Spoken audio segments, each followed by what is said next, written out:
A British woman who was sexually assaulted on a flight from Doha to London Gatwick is calling on the government to change its criminal injuries compensation scheme after she was refused damages because she was flying with a foreign airline.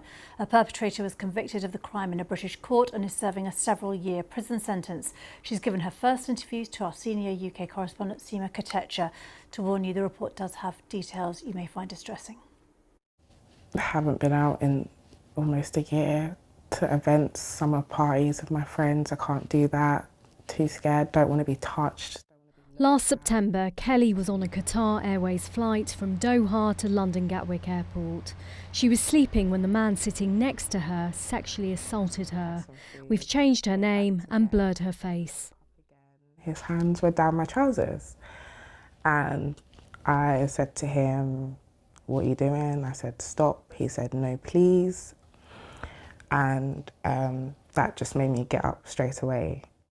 The attacker was this man, 66-year-old Mahmoud Jussab. In May, he was found guilty of sexual assault by penetration and is now serving a 6.5-year sentence in prison. She's now fighting for compensation under the government's Criminal Injuries Compensation Scheme, which compensates victims of sexual abuse. But her application's been rejected twice. The reason, she's told, is because the attack happened on a foreign airline. The current rules of the compensation scheme say an aircraft is only considered a relevant place if it's British controlled, something her lawyers say is unfair. Had she been assaulted on a British Airways flight to the UK in the same circumstances, on a reading of the scheme, she'd be entitled to compensation. Because it happened to be on a Qatar Airways flight, she's not. And that creates what we see as a two-tier justice. It's unfair and it's unreasonable. The government says the rules that the Criminal Injuries Compensation Authority follows and the values of payments for injuries are set by Parliament. Other routes are available for victims to receive support.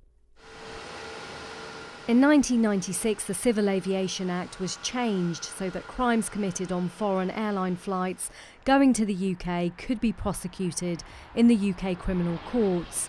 Kelly says this alteration needs to be reflected in the compensation scheme.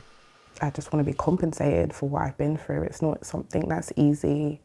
I want professional help. I want to feel like I've been heard, and that's really all. Seema Katecha, BBC News.